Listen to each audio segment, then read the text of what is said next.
Narendra, noina faurisi si kari mafam dono si. Noina faurisi apple orchard haitare sida fauriba parmi singdi apple ngakani ada noi makhongda ki hu thabasi yaunai noi fauriba kunji kopang haiba kunni yam phajaba kunni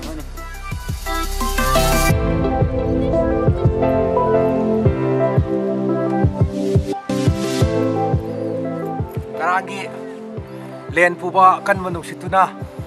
nungda wainam tu yamna wahan khara basu ji ayuksin sa phajana thoe yamna phajare ana sigi leti harba phom ji yeng tu yamna si yamna phajai landscape phajai snow peak mountain koi bu yamna phajana lai ana yeng bu yamna nungai nang sigi trekking se adum koi kasa khra hai makha haidaraga to pani dai kokti chakena khali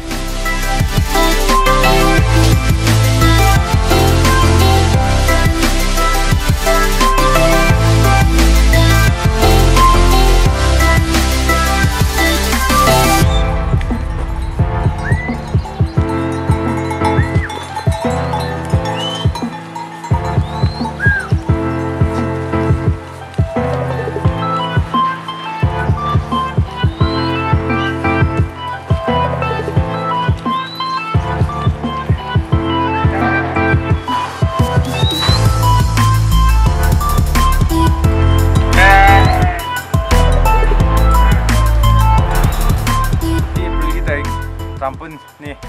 koi gi trekking di numit ngasi ga rang ani subu numit ne dum ai ne ji lai je gasa gi tourist check post ma khom ne aju koi che chang mam dum ai officer na check to gi kan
Aku tato pani gayam taksin ada. Aku punya camping tu macam itu yam nangai ba, yam nak ciklang ba, yam nak macam jauh macam ni. Hari kunjung tadi, aku sudah himpun macam yang kau ini masih camp si yam nangai ba camp ini kali.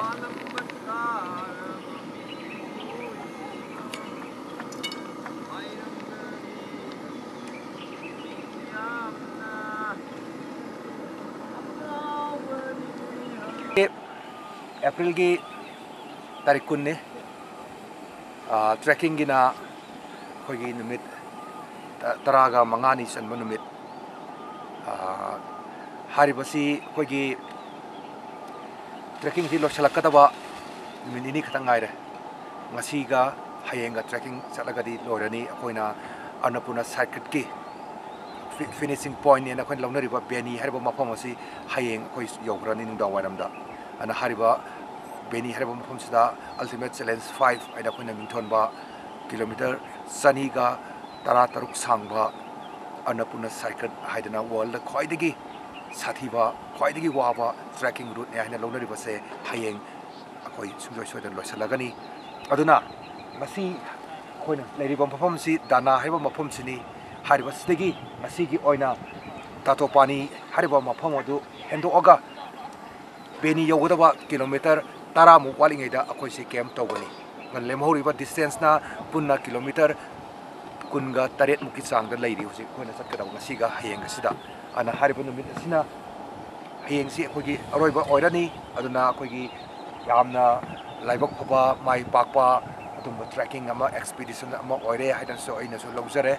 karigino haibada akogi leiriba participants singa soi angam sokpa panba ana ek amata yaudana tekta kaidana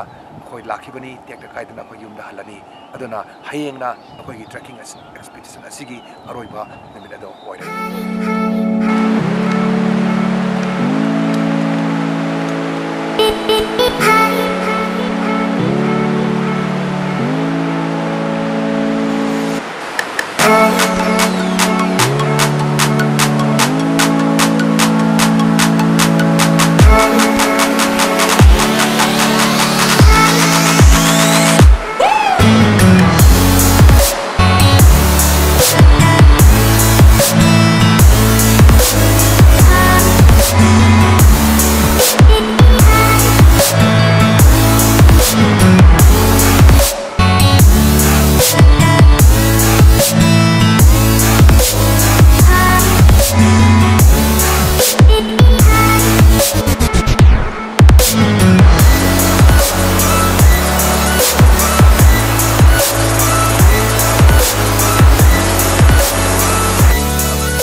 tang kun mathoi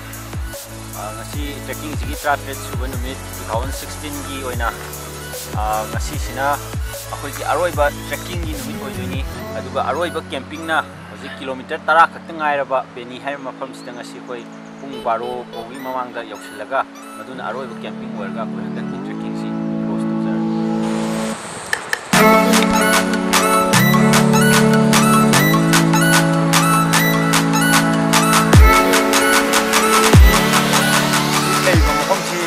Parbat Kowe dagi sumno wang bada urisina kano beni ai mahumdani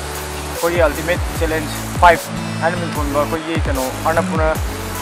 CIrcuit trekking asi mapung phare pulamna kilometer chani ga 38 koi mapung phare ultimate challenge mai pai ne koi mai pai dik yam harau mi ko mani sir koi ultimate challenge 5 si April ki tang ani dagi khoi Manipur thadok lamlaga tang manga dagi kaba horok ngasi di mapung khadana Thorong la pass lan thorokna sangaba kilometer chani ga 38 ngasi di mai pakna khoi ampung bam dana soi ngam yaudana tik ta kaidana yamna sajau mong da yaure ne inge tang kuma thoi 2016 gi ngasi apoi ge ultimate challenge 5 gi aroi duri Pena hari itu kita pergi sih yang sesuai ngang kain kan betul amat sesuai dengan yang je apa yang amne immunity oina yang na fitness oina apa yang pun masih yang kita kau pernah mau kau pernah masih apa nuai na sih pun kita pergi kantor kan hari yang dia apa kat mandi kita oina mas tu ngasi di si beni hai bom pom to koi yogdana koi ultimate challenge 5 mai pa